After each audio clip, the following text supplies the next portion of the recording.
It began when I moved into my new apartment. I was fresh out of college and eager to start my new job in the city. The place was small, but it had a certain charm: exposed brick walls, vintage fixtures, and a large antique mirror that came with the apartment. It hung in the living room, its ornate frame tarnished with age, but it added character to the space. For the first few weeks, everything was perfect.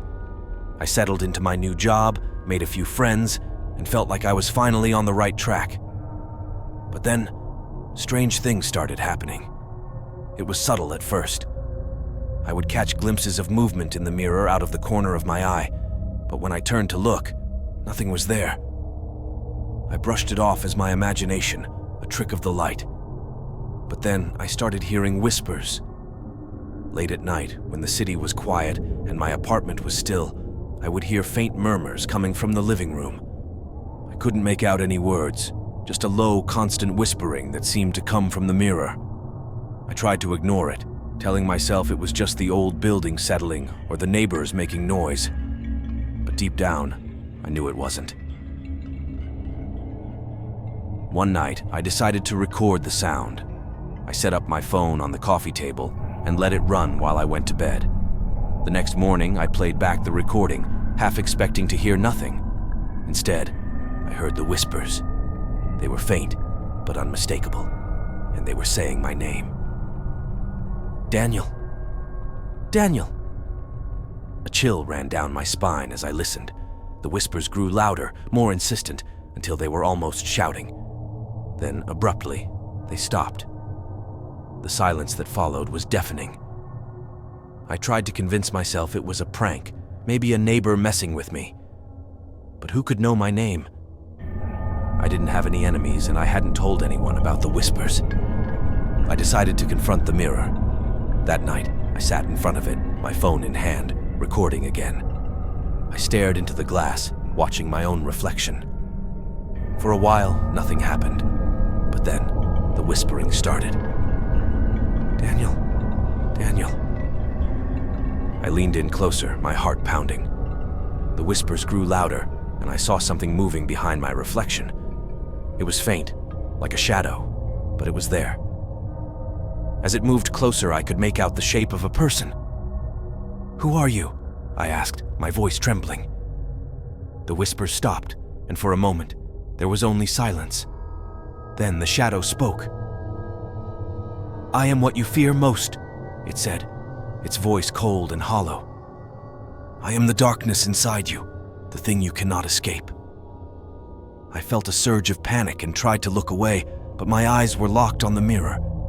The shadow moved closer until it was right behind my reflection, its face emerging from the darkness.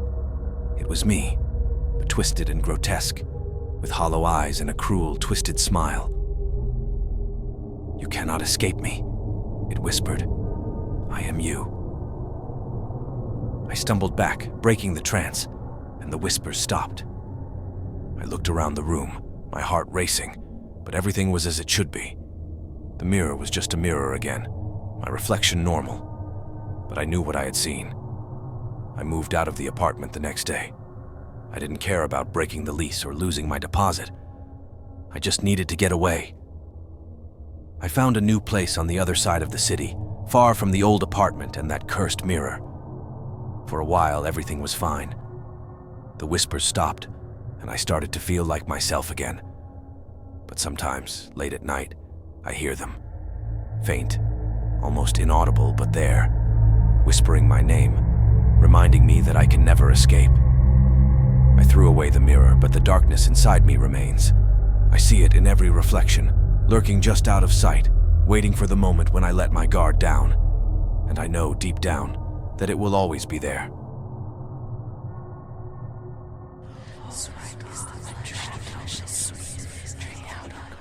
I had always been a skeptic.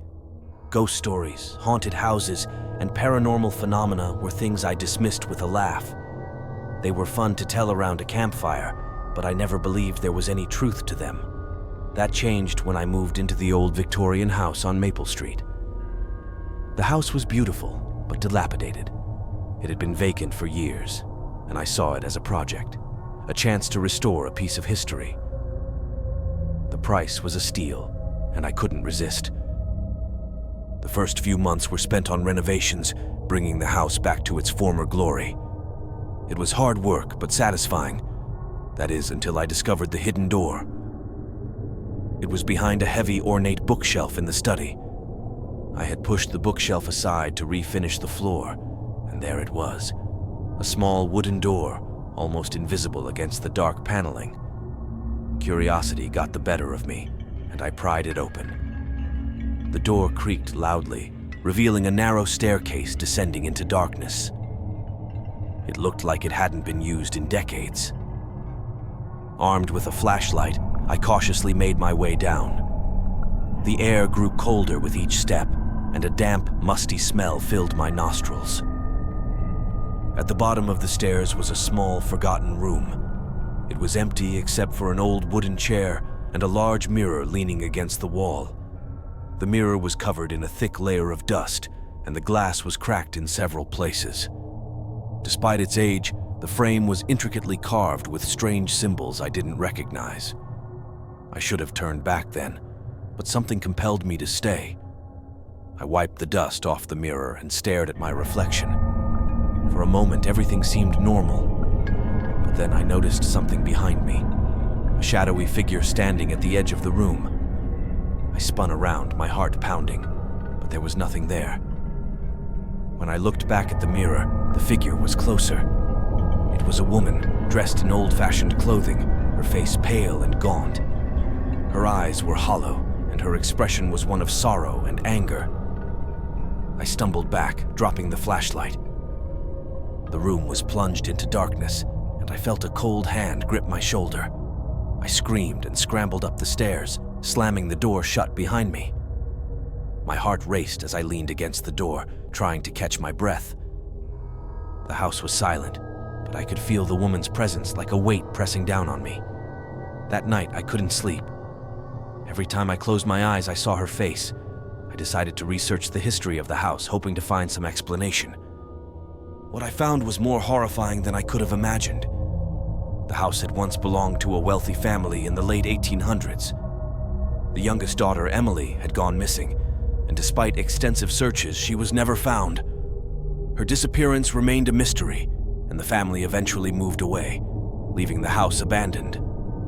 I was certain the woman in the mirror was Emily, trapped in that forgotten room for over a century. But why? And how could I help her? Determined to free her, I returned to the room the next day. This time I brought a candle and matches. As I descended the stairs, the air grew colder, and I could see my breath in the flickering light. I stood before the mirror, my hands shaking, and called out to her. "Emily, if you can hear me, I'm here to help." For a moment, nothing happened. Then the mirror began to frost over, and Emily's face appeared again. Her eyes were filled with a desperate plea. "Release me," she whispered, her voice echoing in the small room. I had no idea how to do that, but I knew I had to try. I remembered the strange symbols carved into the mirror's frame and traced them with my fingers. As I did, the air grew colder, and the room seemed to close in around me. But I didn't stop. Suddenly, the mirror shattered, and a gust of icy wind blew through the room. Emily's face vanished, and I felt a wave of relief wash over me. The room seemed lighter, and the oppressive feeling was gone. I never saw Emily again, but I believe she found peace. The house no longer felt haunted, and I was able to finish the renovations without any more incidents. But I'll never forget the look in her eyes, or the cold hand on my shoulder. Now, whenever I hear ghost stories, I don't laugh. I know there are things in this world that we can't explain, and sometimes they are closer than we think.